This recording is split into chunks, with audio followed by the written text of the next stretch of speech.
Ndabasuhuje mbifurije kugira ibihe byiza ikaze kuri GB Empire isoko y'amakuru y'aka society. Amakuru mabi yumvikanye mu Rwanda nkuko byakomeje kugenda bigaragazwa, benshi bakomeje kugenda bagaragaza amara n'agahinda nyuma yo kumva ko Roseline yitavye Imana nkuko byakomeje kugenda bigaragazwa. Akakana gerutse kugaragara by'umwihariko katse umupolisi Firimbi karayivuza, byakomeje kujya byumvikana. Akakana kakomeje kugenda kamenyekana, ariko nanone uyu mwana yitavye Imana nkuko byakomeje kugenda bigaragazwa. Ku myaka 7 gusa uyu mwana yise yitaba Imana, gusa biri kumvikana ko uyu mwana yararwaye indwara ibiha nkuko byakomeje kugenda bigaragazwa, akaba amaze kuba yakitaba Imana. Yararwariye mu bitaro bya Sheikh Hashibe, bikaba bimaze kuba byatangazwa ko uyu mwana ashizemo umwuka kakanya, ariko nanone mu by'ukuri ababyeyi bakaba bakomeje kugenda bagaragaza inkuru y'akabaro.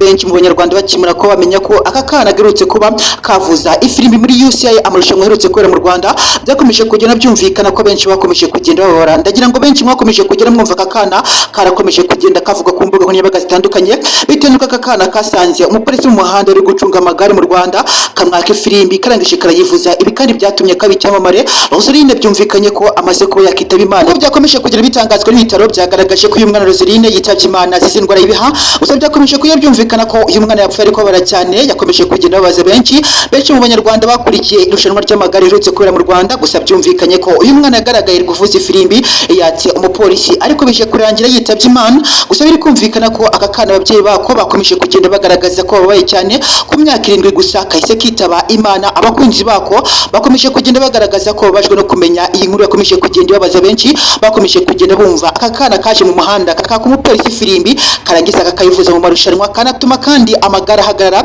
Bamwe baratsindwa bitewe n'akakana, ariko kakomeje kugenda kibazwa n'abatari bake bakimara kwa babona akakana katse umupolisi firimbi karangiza kakajya mu muhanda hagati amagare gutambuka kakayivuza, ubundi abatwaye amagare bagahagarara abandi bagakomeza. Byatumye benshi bari batwaye amagare barahagaze, bikanatuma batsindwa irushanwa. Ariko byumvikanye ko akakana kese kamenyekana ku mbuga nkoranyambaga zitandukanye, ariko nanone haje kuba hakumvikana inkuru y'akabaro. Inkuru yakomeje kugenda babaza benshi, bakomeje kugenda bakunda uyu mwana Roseline, wakomeje kugenda babaza benshi kugeza kuri akakanya. Uyu mwana kandi yitavye Imana ku myaka 7 gusa azize indwara y'ibiha y'ubuhumekero. Bikaba bikumvikana nkuko byakomeje kugenda bitangazwa n'ibitaro bya Sheikh Hashibe, bikaba byamaze gutangaza ko Roseline yitavye Imana atakiri ku isi y'abazima. Gusa biri kumvikana ko benshi bakomeje kugenda bagaragaza ko bafite intimba n'agahinda ku mitima yabo, bitewe n'uko bakomeje kugenda kunda uyu mwana akomeje kugenda unezeza benshi. Umwe mu bana mu by'ukuri bakomeje kugenda batuma irushanwa ryo Israel ryari yabaye mu Rwanda riryoha, ariko nanone birangiye ubuzima bumwanze. Imana imukunze kurusha abantu abaye yitahiye gato. Gusa nk'uko bikomeje kugenda bigaragazwa aheza ni mwijuru, Roseline tuzahurirayo twese niwacu nk'uko byakomeje kugenda bigaragazwa. Ariko Roseline mu by'ukuri akaba yakomeje kugenda ababaza benshi, bakomeje kugenda mukunda nyuma yo kuvuza ifirimbi muri UCI mu marushanwa y'amagare arutse kuba yabera mu gihugu cy'u Rwanda. Bakakana kandi bakomeje kugenda bagaragaza ko bafite intimba n'agahinda, bitewe n'uko byakomeje kugenda bigaragazwa na papa we ndetse na mama we, bagaragaza ko uyu mwana ari we bari bafite imbere n'inyuma. Byumvikana ko Roseline yari ikinege ku muryango we, ariko birangiye Roseline witavye Imana. Gusa kuri uyu munsi baramutse bavuze umwana wavugije ifirimbi mu marushanwa y'amagare arutse kwera mu Rwanda UCI, byumvikana ko Roseline ahita agaragara ku mwanya wa mbere. Uyu mwana uherutse kwaka umupolisi firimbi ahagaze ku nkengero z'umuhanda amagare gutambuka, ubundi yarangiza agahita avuza ifirimbi benshi bagahagarara mu magare, bikanatuma birangiye batsinzwe. Gusa Roseline yakomeje kugenda amenyekana ku mbuga nkoranyambaga zitandukanye, bitewe n'uko uyu mwana yakomeje kugenda akundwa n'abatari bake. Mbere kwaka umupolisi firimbi yarangiza akayuhamo abatwaye amagare bagahagarara. Benshi bakomeje kugenda bibaza ese niki cyateye umwana kuza mu muhanda akaka umupolisi firimbi yarangiza akayivuza, ubundi abatwaye amagare bagahagarara. Nk'uko byakomeje kugenda bigaragazwa, umupolisi yavuzaga ifirimbi mu marushanwa y'amagare y'Isi yaberaga mu Rwanda. Byumwihariko byumvikana ko hari ikibazo nanone uyu mwana yaje ahita avuza mu ifirimbi. Byumvikana ko abatwaye amagare bamwe barahagaraye, bamwe baratsindwa, abandi barakomeza. Gusa byatumye uyu mwana ahita amenyekana ku mbuga nkoranyambaga zitandukanye. Aka kamwe tuvugana Roseline akanagurutse kuvuza ifirimbi, byumvikanye ko kitavye Imana kazize indwara y'ibiha. Gusa nk'uko byakomeje kugenda bitangazwa n'ibitaro, biragaragaza ko uyu mwana yapfuye arimo kubabara cyane, aribwa n'ubuzima.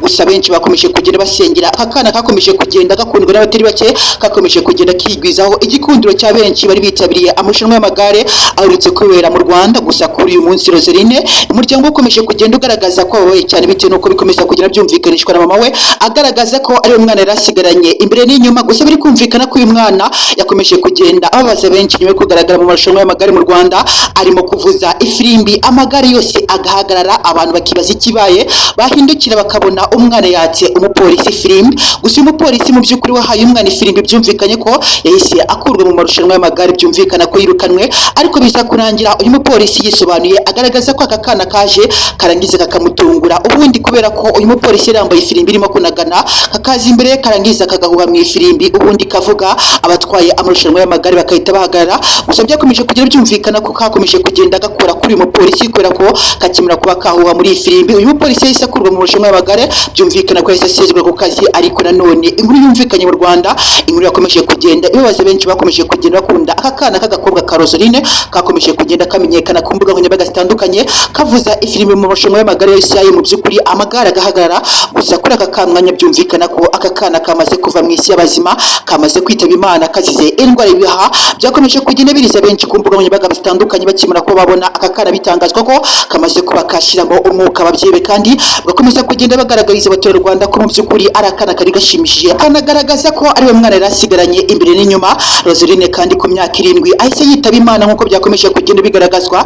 Imana yamukunze kuturusha, aheza ni mu ijuru twese tuzahurira. Gusa Roseline benshi bakomeje kugenda bagaragaza ko ari umwana wari ushimishije bitewe n'uko yakomeje kugenda yigaragaza mu marushanwa y'amagare aretse kubera mu Rwanda. Ni nawe mwana kandi witabiriye amarushanwa y'amagare wakomeje kugenda ugaragara nk'umufana mu Rwanda. Benshi bakomeje kugenda mu ibihembo bitandukanye amagare akimara kurangira aka kana kambitswe umudare. Gusa nanone byatumye umwana ahita amenyekana ku mbuga nkoranyambaga zitandukanye kubera ko akimara kuvugira mu ifirimbi amagare agahagarara yishaye. Byumvikanye ko amarushanwa akimara kurangira by'umwihariko bamugaragaje nk'umufana wa mbere witabiriye amarushanwa y'amagare w'umwana, kandi byanatumye bahita bamwambika umudare wishimwe nk'umwana witabiriye amarushanwa y'isi y'amagare.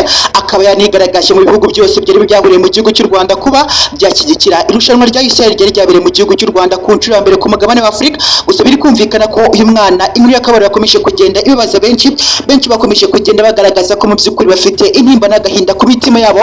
Benshi bakomeje kugenda bagaragaza ko bakomeje kugenda bababara nyuma yo kumva ko uyu mwana Roseline yamaze kuba yava mu isi y'abazima.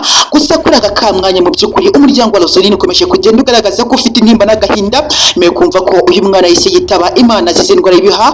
Nk'uko byakomeje kugira bitangazwa n'ibitaro biragaragaza ko uyu mwana yapfuye arimo kuribwa n'ubuzima bitewe n'uko ibihaha byatumaga ahumeka byari byamaze kuba byakangirika. Nanone Roseline kandi bikaba byamaze kuba byagaragazwa n'ibitaro bigashyirwaho n'umukono, Roseline akaba yamaze kuba yakitaba Imana. Gusa byakomeje kugenda bibabaza benshi bakimura kuba babona aka kana kamaze kuba katabaruka kakava mu isi y'abazima. Nanjye byakomeje kugenda bintera intimba n'agahinda nkimara kuba nabona aka kana mu by'ukuri kitaba Imana, bitewe n'uko nyine aka kana kakomeje kugenda gashimisha benshi mu Rwanda, kakomeje kujya mu by'ukuri kagaragaza ko u Rwanda rwitabiriye amarushanwa, ko rwakomeje kugenda rugaragaza ko rukunda imikino ikomeza kugenda ibera mu gihugu cy'u Rwanda. N'akana rero kakomeje kugenda gashimisha benshi, n'akana mu by'ukuri kakomeje kugenda gahagararira abandi bana mu Rwanda bitewe n'uko nyine aka kana kavugisha ifirimbi gatuma amagara ahagarara, binatuma gahabwa umudare kuri uyu munsi kakaba katabarutse.